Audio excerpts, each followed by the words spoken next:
Magandang umaga sa ating mga kaibigan dyan, mga kapatid, and welcome back sa ating channel, Jinjuana Patindol. So kung kayo po ay mga baguhan sa ating channel, pakiclick na lang po ang notification at saka please follow, like, and share, and leave your comment on this link. So kung kayo po ay mga baguhan, sabi ko, give your support and thumbs up. So ang ating pag-uusapan ngayon mga kaibigan, mga kapatid, is yung masasabi natin doon sa mga doon sa pag-iipon natin sa Pag-ibig MP2 na kung paano tayo magsisimula, kung magkano ang requirement, kung ano ang update ng Pag-ibig MP2. So maraming mga nagtatanong doon sa Pag-ibig MP2 mga kaibigan, kung paano magsisimula, kung paano mag-enroll, paano ang kalakaran sa paghuhulog, ano ang sistema. So marami pong ilang katanungan doon mga kaibigan. So sinasabi po doon na active or inactive. So ano nga ba ang kaibahan ng active or inactive? So depende po kung ano ang requirement ng Pag-ibig agency. Kung halimbawang tawag dito 3 months, 6 months, or 1 year po ba na tayo po ay hindi nakapaghulog. So ibig sabihin tayo po ay inactive or matagal-tagal na po tayong hindi nakapaghulog. So yun po ay masasabi natin na tayo po ay inactive. Masasabi po natin na tayo po ay active kung tayo po ay tuloy-tuloy lang sa ating paghuhulog doon sa masasabi natin na contribution doon sa monthly contribution na paghuhulog natin. So depende po yun doon sa paghuhulog natin ng matatawag natin na monthly contribution, kasi nga kung mayroon po tayong trabaho, mayroon tayong contribution at saka counterpart ng ating employer. So kung wala po tayong trabaho, so mag-minimum po tayo ng 100 or 200. Tapos kung tayo po ay regular na naghuhulog, so ibig sabihin po tayo po ay active. So kung halimbawa po na nawalan po talaga tayo ng trabaho after 3 months, after 6 months, or 1 year, so ibig sabihin hindi na po tayo nakapagbayad o nakapaghulog, makakonsider po na tayo ay inactive. Pero tayo po ay member. Ibig lang po sabihin, hindi lang po tayo nakapaghulog, hindi lang po tayo nakapag-update ng ating buwanang hulog sa ating Pag-ibig contribution. So yun po ang ilang mga katanungan, ilang pagpapaliwanag, so ilang explanations lang po mga kaibigan, mga kapatid. Ngayon may programa po doon na Pag-ibig MP2 or modified Pag-ibig. So yun po ang sinasabing tax-free, government guaranteed, at saka voluntary po yun na paghuhulog. So ibig sabihin po, kung magkano lang po ang amount na ating sisimulan or ating uumpisahan, yun po ang ating kakayanan, basta po tayo ay nakapaghulog o tayo po ay nakapag-ipon.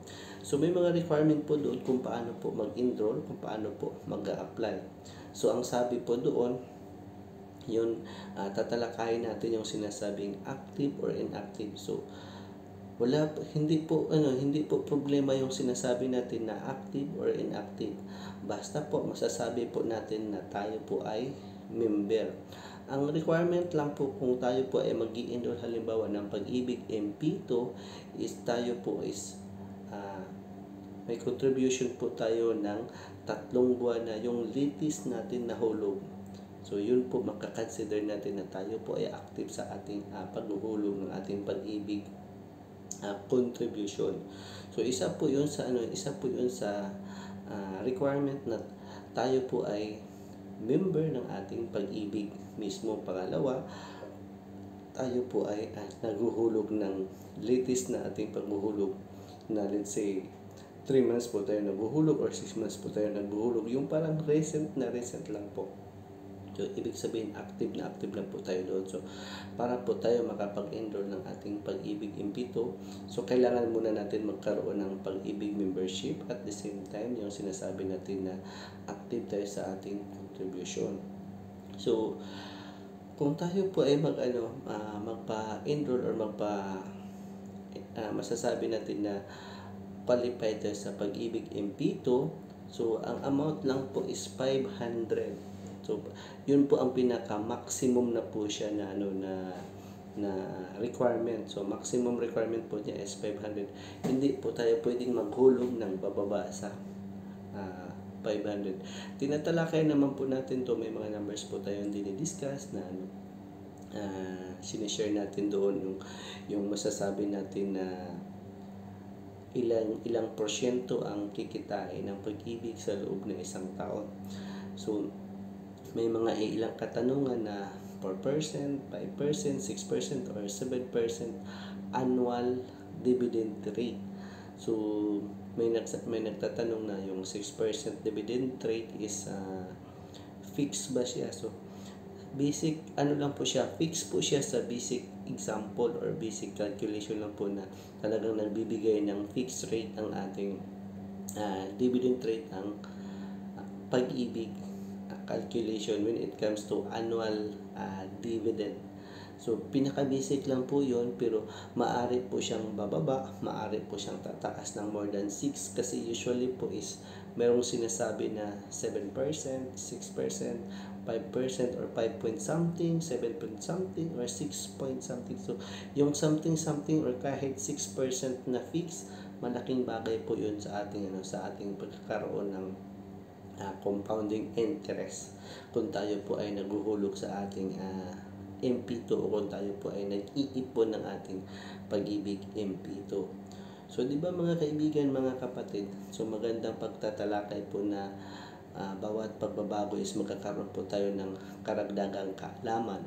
So, marami pong nagtatanong na paano yung mga nagre-retire, paano yung ano ba yung sinasabi natin na member na tapos hindi nakapaghulog ng medyo matagal-tagal na panahon. Pwede naman po maghulog ng panibagong hulog kasi di ba may mga requirement ang pag-ibig na pwede ka nga makapag-loan sa kanila kahit hindi ka member. Sa anong paraan, di ba? Ang sabi, mag-apply ka.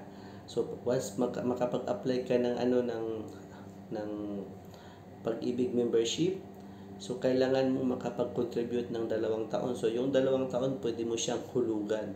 Sabihin na lang natin na yung gusto mong monthly dahil nga personal contribution, let's say 100. So ibig sabihin sa loob ng 1 taon, mayroon kang 1,200 tapos 2 taon, so 2,400 lang bali. So pwede ka nang makapag-loan kung babayaran mo yung sinasabing 24 months of contribution.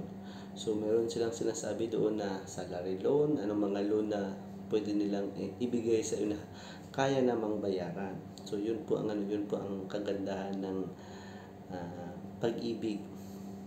Tapos, ayun po, di ba sabi ko, pwede po nating hulugan.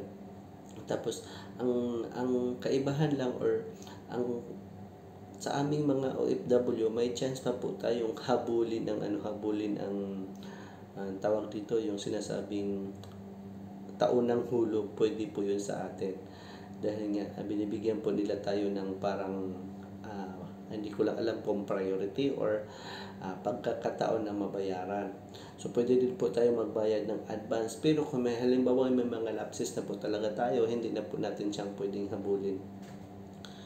Pero tulad halimbawa kung tulad nga ngayon 2021, so kung hindi pa po tayo nakapaghulog simula nung January, tapos August na po tayo ngayon, so pwede po natin hulugan ang buong 1 taon. So pwede po nating habulin kung tayo po ay mga OFW. So yun po ang ating kagandahan at kaibahan. Tulad naman po sa sa tawag dito sa ating, kung nasa Pilipinas po tayo, pwede po rin naman din nating hulugan. Basta lang nasa period pa po tayo na tawag dito, let's say year 2021, January to December.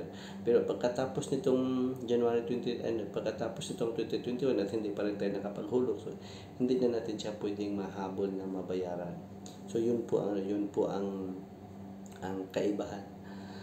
So mga kaibigan, mga kapatid, sana po is inyong nasundan ng ating pagtatalakay, ang ating pag-share sa ating mga pagbabagong nagaganap sa pag-ibig MP2. Tapos may ilang katanungan na paano yung mga estudyante, paano yung mga retirees, paano yung mga pensioners, paano yung mga tawag dito, active or inactive members, paano kapag hindi members, ang dami-dami. Tapos ang sabi, paano pag nasa ibang bansa, paano yung mga OFW na hindi members, so paano yung malayo sa mismo, kahit nasa Pinas tapos malayo sa branch office or yung pinakamalapit na Pag-ibig centers.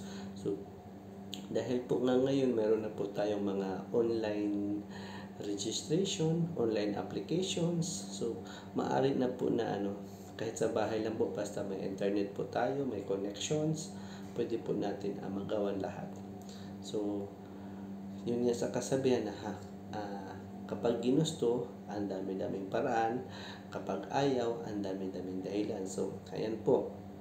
Isa po yun sa mga kasabihan natin na kailangan natin na matugunan.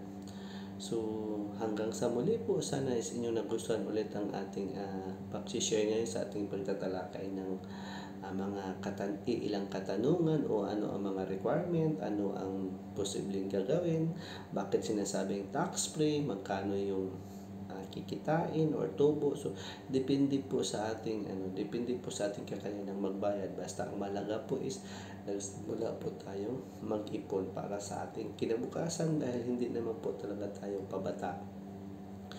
So hanggang sa muli po, Jinjuan na Patindol. Sana po is suportahan ninyo, at saka don't forget to like and click the notification para magiging updated po kayo sa ating mga susunod na pag-vlog. So maraming salamat mga kaibigan, mga kapatid, sa inyong walang sawang pagsubaybay at pagtangkilik sa ating channel. So hanggang sa muli po, paalam!